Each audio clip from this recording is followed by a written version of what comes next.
जूतों में बाटा और ट्रकों में टाटा, ये कहावत आप में से कई लोगों ने जरूर सुनी होगी। आइए आज बात करते हैं कुछ ऐसी गाड़ियों की जिन्होंने टेल्को को टाटा बनाने में इंपॉर्टेंट रोल प्ले किया। सबसे पहले देखते हैं इस कार को। यह है टाटा सिएरा। ये टाटा की पहली पैसेंजर कार थी, वो भी 3 डोर। इसके बाद आई टाटा स्टेट, जो एक स्टेशन वैगन थी। फिर आई टाटा सूमो और उसके बाद लॉन्च हुई टाटा की सबसे iconic legendary car Tata Safari. इन सभी गाड़ियों ने मिलकर टेल्को को टाटा बनाने में बहुत मदद की और साथ ही टाटा को पैसेंजर कार सेगमेंट में एक अलग पहचान दिलाई। जब टाटा सफारी लॉन्च हुई थी तब इसका जलवा कुछ वैसा ही था जैसा आज टोयोटा फॉर्च्यूनर का है। मित्सुबिशी पजेरो और एंडेवर अब नहीं आती, लेकिन एक समय सफारी की हनक पजेरो और एंडेवर से कम नहीं थी।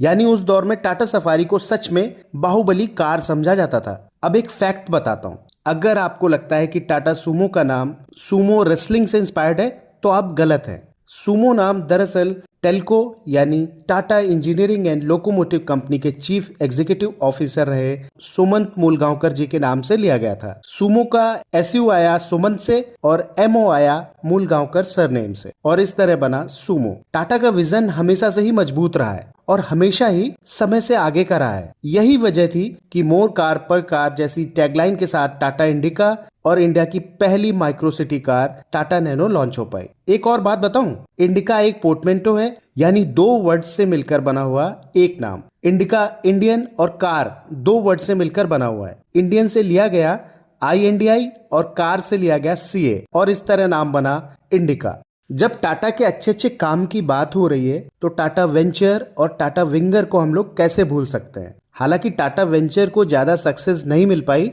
लेकिन टाटा विंगर आज भी फोर्स ट्रैवलर को सीधी टक्कर देने वाली इकलौती वैन मानी जाती है। मैंने अभी थोड़ी देर पहले विजन की बात की थी ना।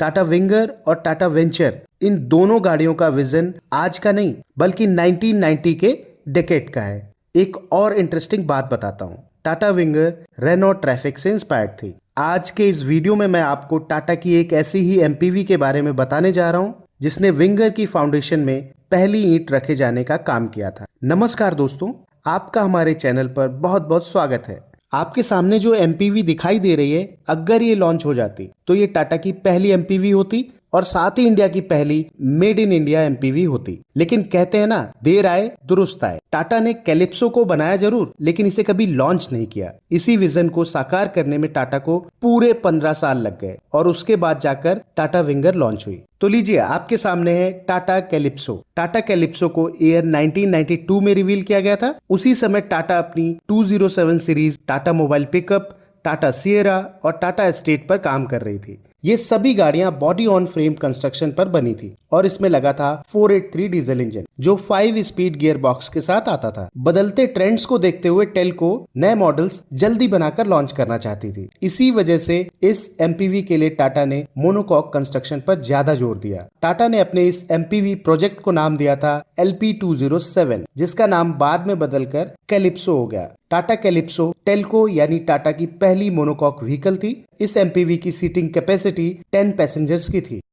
इस MPV की चौड़ाई 1700 mm और हाइट 1695 mm थी। 15 इंच के व्हील्स के साथ आने वाली इस MPV में 2.0 litre Peugeot naturally aspirated diesel engine दिया गया था जो लगभग 63 bhp की पावर देता था। इसको देखकर आपको निसान वेनेट की याद जरूर आ जाएगी। अगर ये गाड़ी ईयर 1992 में लॉन्च हो जाती तो शायद क्वालिस और इनोवा की कहानी पलट गई होती। लेकिन अफसोस, टाटा कैलिप्सो कभी प्रोडक्शन में नहीं आ पाई। हालांकि टाटा ने इसका नाम आज भी जिंदा रखा है। टाटा पंच और टाटा हैरियर में आने वाले रेड कलर को टाटा ने कैलिप्सो रेड नाम दिया है। टाटा कैलिप्सो प्रोजेक्ट हमें ये जरूर सिखाता है कि कभी कभी सिर्फ विजन और इनोवेशन ही काफी नहीं होते। विजन को हकीकत में बदलने के लिए समय और परिस्थितियां भी उतनी ही इम्पोर्टेंट होती हैं। आशा करता हूं आपको ये जानकारी पसंद आई होगी। ऐसे ही इंटरेस्टिंग वीडियोस को देखने के लिए आप हमसे जुड़े रहिए।